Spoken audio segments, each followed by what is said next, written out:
in Western society come to realize or understand or be educated about when it comes to being angry and when we go to school and someone's angry and how people respond to us. So I think it's important having that contrast. What you'll notice is what we're not talking about here is any trigger moments.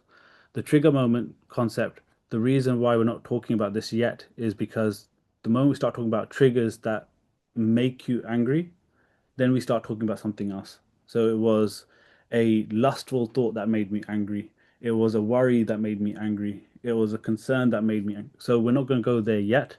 It's only because we want to focus on what anger is and where does it come from. So in Gurbani, it's important to look at why are we so confused when it comes to anger? What's the root of that confusion? And what is it we need from both the kind of Gurbani side and maybe the psychological side that we need to get through life?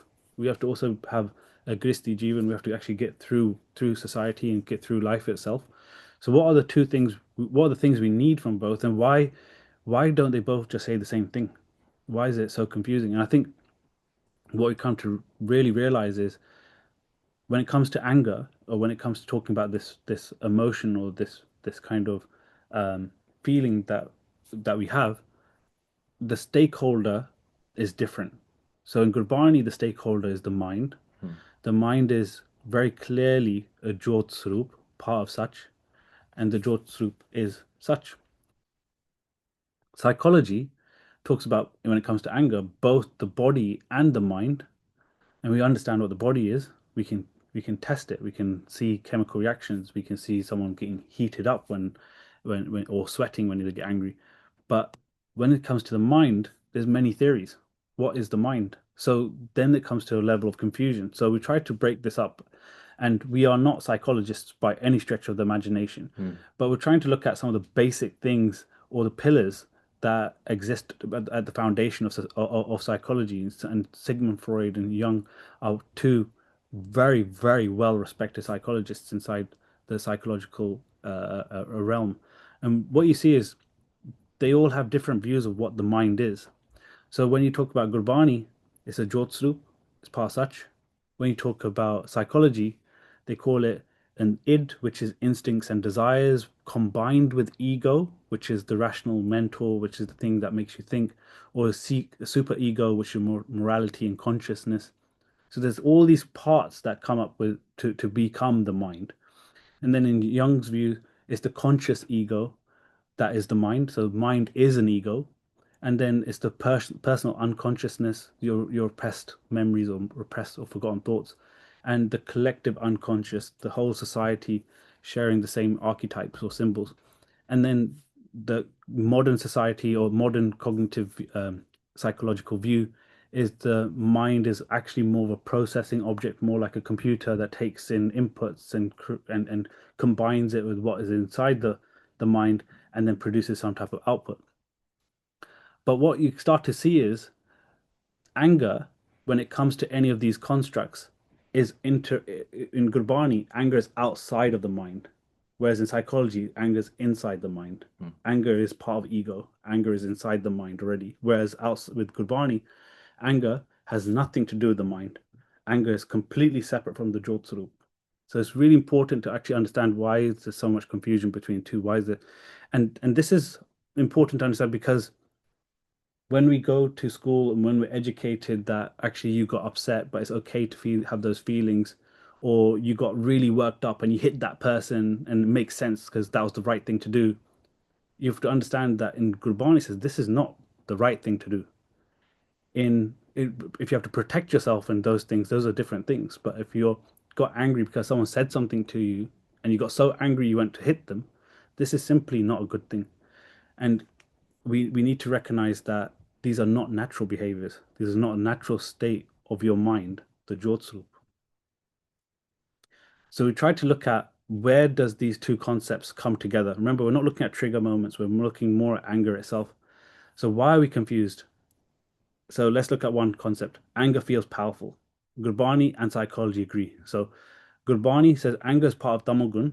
It's a vice and it's the mirage of power, which isn't there. It's a fake power that's given to you from Tamogun. You feel like you're in power because I'm saying something really loud. Everybody's listening. I'm saying in Tamogun, but now Everyone's listening to me. So it's this fake mirage of power. In psychology, they call it a temporary rush of energy, but mistaken for strength or control. So there's some type of agreement, which is good. But also psychology validates that it's okay sometimes, it's okay to be angry. Gurbani says even righteous anger, driven by ego, is a trap pulling the mind away from the divine connection. In psychology, it says anger can be seen as a natural and even necessary for justice, change, or self-expression. Yeah, so it's two different concepts, two different schools of thoughts here. And there's dual messages. This was really interesting when we discussed this. And the dual messages are in Gurbani when it comes to anger, it says, kill your ego, kill this hankar, kill this concept of I, kill this concept of me, and you won't be angry. When you start to kill the ego, the desires start to flush away, the expectations start to flush away very quickly, and you become more and more aligned to such. Because what have you done? You spent less time with Kam, Krodh, Lobh, Mohankar. The more time you spend with them, the more you become like them. The more time you spend with such or the Shabad, the more you become like such, the more you integrate with the Shabad. So Gurbani says you have to integrate with the Shabad, kill your ego. And we can have a whole conversation around integrating with the Shabad to kill your ego. But when it comes to anger, it talks about in society, also psychologists, you should be able to speak your truth. And this is something we're starting to see quite a significant amount of speak your truth. The moment you speak your truth, you have a different truth from everyone else. And Gurbani says there is no your truth, there's only truth, such. So if you have your own truth or your own version of truth, you're separate from everyone. You become an id, instinct and desires. You become the ego. You become separate from everyone. So it's really important to recognize that if you're starting to speak your truth, you're separate. You've purposely become different from everyone else. And I think there's a part of me that also wants to say, who cares about your truth? There's this concept of speak your truth, but who cares? The reality is people are not attached to individuals and individual truths. When you're going down the route of doing your Sikhi or internalizing yourself, the aim is to find such inside, not your version of truth. So we've got a lot of people joining stuff. Guys, we can also see that there's a couple of comments coming in the chat, which is fantastic. We haven't taken a look at them just yet. Yeah, sorry, I haven't. But there will be time at the end to definitely go through some of those, because the way that these are structured sometimes is that this session being recorded, which is fantastic, but there may be certain comments in there that you want to have in the private group. So therefore, we can talk to Harbir Singh as well, whether or not we want to continue to share the screen at that point or share the session at that point, or if everyone feels comfortable to have those on that part of it, then we can discuss it then. We only have few more slides and we can open up conversations. So there's some dual messaging taking place. Lack of awareness. So in Gurbani, it talks about awareness of anger, can be managed through samdrist. Samdrist is a state where you're constantly connected to the Shabad. You're constantly either saying Wah Guru on every swas, or you can hear the Shabad and you're constantly connected to the Shabad. This state allows you to manage the Panch Jod very quickly, and it allows you to understand when they are interrupting your connection with the Shabad or the connection with the Anhad Shabad, or whether it's you. So you're able to discern the difference. This discerning intellect becomes available to you at this samdrist stage. In psychology, some people don't even notice anger coming until it's completely controlled all of their speech, completely controlled their behavior. They only recognize they're angry when they've spoken too loud or said something they don't want to say, or someone's told them you've now become angry. So it's very interesting to see how we are manipulated by anger. We do need parts from each. So in Gurbani, we need to be able to recognize anger is a thief. So when we go to Tamagun, we spend our swas. That swas is stolen by Kam, Krodh, Lobh, Mohankar. We need to cultivate that state of samdrist where we're constantly attached to the Shabad, Wa Guru. And we should use Simran and Gyan as the tool to cool anger. So sometimes people are really angry, really worked up. Doing Simran at that stage is very hard to convince the mind to stop and listen. So sometimes change of context and listening to Katha really, really helps move you away from anger. And seeing triggers as a test of ego, that things outside of you, or even thoughts inside of you, sometimes are there to test you. From a psychological perspective, I think it's important for people to understand how to create and set up internal boundaries so that people can't get to a point where they can make you so angry. Yeah. So ability to know how to manage people, how to manage conversations, really, really important. And that's a useful life tool. And being able to recognize that anger is coming and labeling it, this is growth. Knowing that is really helpful. And I think sometimes learning how to be a effective communicator rather than using aggression as your form of communication simply helps you avoid anger, that path of anger, because we will all have complex conversations in life, whether it's in school or at work. You'll always have complex conversations. Being able to use your words effectively to communicate more holistically is better than becoming aggressive. So using those tools really help you move away from anger. I think it's always good to look at contrast. This whole conversation so far today has all been about contrast. And so, what is the belief system's differences between a Gurmukh and a Manmukh? So, Gurmukh, anger is simply not part of the mind. You are Jyotsrup. Anger is something else. It's nothing to do with us. Yeah. Manmukh, anger is just part of our life. It's natural. It's nature. Gurmukh, anger is not permitted to a Sikh. Equally, a weak mind is no good either. Yeah. Whereas Manmukh, anger is permitted in the home and in society. We use anger as a tool. This is how we get things we want done. Gurmukh, anger can be fixed through meditation and education. Manmukh, anger can be managed, but it's not fixed. It's nature. Anger is nature. It's not cannot be fixed, it can be managed. Gurmukh recognize that anger can move the mind to tamogun. Manmukh, the brain is nature, so the brain produces anger. There's no such thing as tamogun. So I think it's important to recognize. And then Gurmukh looks to the Sadh Sangat and such for support, looks to the Shabbat for support. Manmukh doesn't recognize that they have an anger issue or that they've done anything wrong. Gurmukh recognizes anger arising inside them and in others and can mitigate that situation. A Manmukh participates actively in the argument. So I think these are a couple of kind of like contrast moments where we say, okay, if I was to look at myself today, where do I fit? If there's an argument happening in the home, do I actively participate in the argument, or should I wait till it cools down and then I'll talk to them constructively? So I think it's important to just have a view of these things. And what we tried to do today was simply create that level foundation of a contrast between what does society look like and tell us about anger versus what does the guru tell us about anger. So with that, I want to go to this one. I am not a psychologist. I'm probably not the best person to talk about anger, to be completely honest, either. So forgive me for any mistakes, misrepresentations, or mispronunciations of words. We are still students. We're still learning. Um, and if you are receiving therapy or anything about anger, please continue that. It's not to say move away from anything, but we just wanted to let you know that we're still learning ourselves. So should we open up? I know there are some questions. Should we open up to questions and discussion? Waheguru Ji Ka Khalsa, Waheguru Ji Ki Fateh.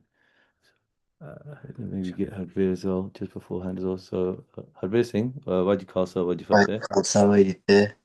We just wondered as well, Wagji, that we know that you've designed these sessions specifically for men in that particular way, and we want to make sure that we honor everyone's confidentiality in terms of what they want to maybe open up and talk about and so forth. So just wondered, do we want to stop the recording at this point, or do you feel as if it will be useful for recording this part of the session too? Yeah, I think if we stop it and then it's just there is that space if people want to ask questions and other people can benefit. Obviously, they can approach you guys one-to-one, but then if someone asks in Sangat group like this, then if we respect their confidentiality, plus other people get to benefit as well, because there's a lot of people who've taken out their time today, as have you guys, which is amazing. So just try and create that special space. Okay, we'll stop the recording. Why is your class say? Oh, what you put there?